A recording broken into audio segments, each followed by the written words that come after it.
श्रीवास्तव मौसी का जब बेटा हुआ था, उन्होंने तभी ठान लिया था कि अपने बेटे के लिए सबसे सुंदर लड़की का हाथ मांग कर लाएंगी। श्रीवास्तव मौसी को भी बचपन से हीरोइन बन के रहने का बड़ा शौक था, तो बहू भी उनको हीरोइन जैसी ही चाहिए थी। एक दिन उन्होंने मिस गाजियाबाद डिम्पल से उसकी शादी करवा दी।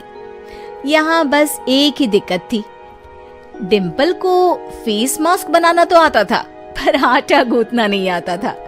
बातें तो पक्की पक्की करती थी, पर रोटियां कच्ची पक्की बनाती थी।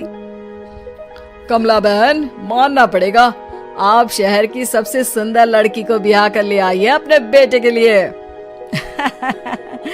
अब इसमें हमने तो कुछ नहीं किया भाई साहब, सब ऊपर वाले की कृपा है। जी जी, तो क्या क्या कर लेती है आपकी बहू? सब कुछ। जाओ बेटा डिम्पल, शर्मा जी के लिए थोड़ा नाश्ता पानी बना लाओ। डिम्पल नजदीक जाकर श्रीवास्तव मौसी के कान में फुसफुसाती है।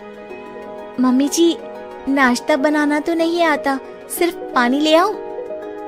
अरे बेटा, तुझे देखने कितने लोग आए हैं, इन सबको पानी पिलाने का ही इरादा है क्या? सुंदर हूँ इसलिए देखने आए हैं। क्या करूँ, मैं इतनी सुंदर हूँ तो आप ही बताओ ना, क्या करूँ मैं? अरे बेटा, कुछ मत कर, खाना बनाना सीख ले बस। श्रीवास्तव मौसी के लिस्ट में सुंदरता सबसे ऊपर आती थी और उन्हें उसी का फल मिला। उनके बेटे अशोक ने एक दिन माँ से शिकायत की। माँ, कैसी बहू ढूंढ कर लाई हो?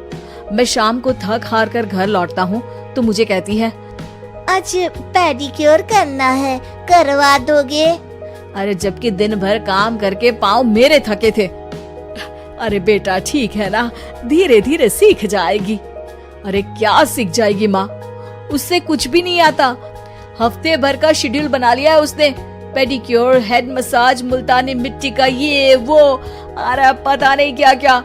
अरे मुझे तो नाम भी नहीं आते।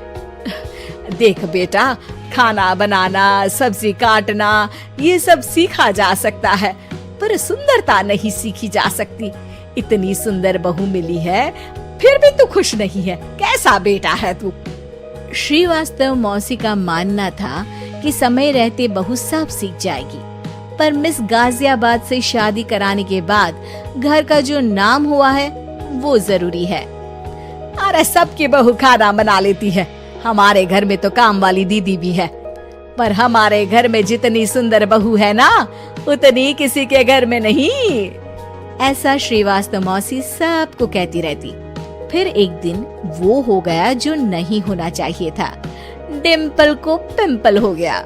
डिम्पल घर में छुपी बैठी थी, पर ऐसी खबर छिपती कहाँ है। शर्मा जी घर में अपने बेटी की शादी का न्योता देने आए तो उन्होंने पूछ लिया, अरे आज आपकी बहू नहीं दिख रही? हाँ, वो ना थोड़ा काम में बिजी है, आती ही होगी। और इतने में डिम्पल सही में किसी काम से वहाँ आ जाती है। बस शर्मा जी की नजर पड़ जाती है डिम्पल के पिंपल पर, जो उन्हें चांद पे दाग जैसा लगता है। पूरे शहर में बात फैल जाती है कि डिम्पल को पिंपल हो गया है। ये दिक्कत काफी गंभीर थी और श्रीवास्तव मौसी को पता था कि अगर ऐसा चलता रहा तो उन्होंने जो हासिल किया था सब मिट्टी में मिल जाएगा। उन्होंने फट से डिम्पल को अपने कमरे में बुलाया। अरे बेटा, शर्मा जी के बेटे की शादी एक हफ्ते में ही है, हमें उससे पहले ही तुझे वापस सुंदर बनाना पड़ेगा। तू बता, तुझे मेकअप के लिए क्या क्या चाहिए? डिम्पल की दी गई लिस्ट का सामान श्रीवास्तव मौसी शाम को ही ले आती है और उसके बाद शुरू होता है डिम्पल का मेकओवर। एक हफ्ते में सारे क्रीम्स पाउडर टेस्ट हो चुके हैं और डिम्पल और श्रीवास्तव मौसी रेडी हो जाते हैं शर्मा जी के बेटे की शादी के लिए। शादी के दिन डिम्पल बहुत सुंदर लग रही थी। श्रीवास्तव मौसी को उम्मीद थी कि बस अब तो हर जगह वो और डिम्पल ही छाए रहेंगे, चाहे शादी किसी की भी हो। पर जब वो शादी में पहुंचते हैं तो उन्हें बाहर शर्मा जी लोगों का स्वागत करते मिलते हैं। अरे कमला जी, सही समय पर आई हैं, आप ही का इंतजार था। हमने भी हमारे बेटे के लिए मिस अहमदाबाद ढूंढी है। डिम्पल और श्रीवास्तव मौसी दोनों के मुंह खुले के खुले रह जाते हैं। शर्मा जी की बहू को देखकर। वो तो डिम्पल से भी ज्यादा सुंदर थी। क्यों, हमने भी अच्छी बहू ढूंढी है ना?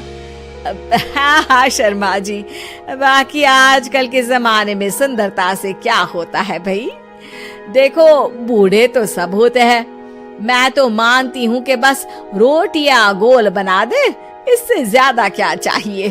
सुंदरता का क्या है, ढल जाती है, पर गुण वो हमेशा रहते हैं। अरे बाबा, इतना बड़ा ज्ञान आपको कोई गुरु भी नहीं देता जितना बड़ा ज्ञान आपको एक छोटे से पिंपल से मिल गया। अगले दिन जब अशोक डिम्पल से बात कर रहा होता है, कल शादी में मिस अहमदाबाद के बाद सब मिस गाजियाबाद यानी तुमको ही देख रहे थे। क्या करूं, मैं इतनी सुंदर हूं तो आप ही बताओ क्या करूं? क्या करूं मैं तो कहती हूँ कि घर का कोई काम कर या फिर बाहर अपने लिए कोई काम ढूंढ ले। हैं? क्या कहा माँ जी? हाँ जी, सुंदरता का क्या है? कल तूने मिस अहमदाबाद से मात खाई, आगे कोई मिस हैदराबाद आ जाएगी या मिस फैजादाबाद आ जाएगी, इसलिए काम पर ध्यान दो। हाँ। और कुछ महीनों बाद, अरे बहू, काम करने के बाद तू सुंदर नहीं, अति सुंदर हो गई है। ऐसी ही रोचक मनोरंजक कहानियाँ देखने और सुनने के लिए हमारे वीडियो को लाइक करें, दोस्तों को शेयर करें तथा हमारे चैनल बचपन पैम्पर को सब्सक्राइब करें।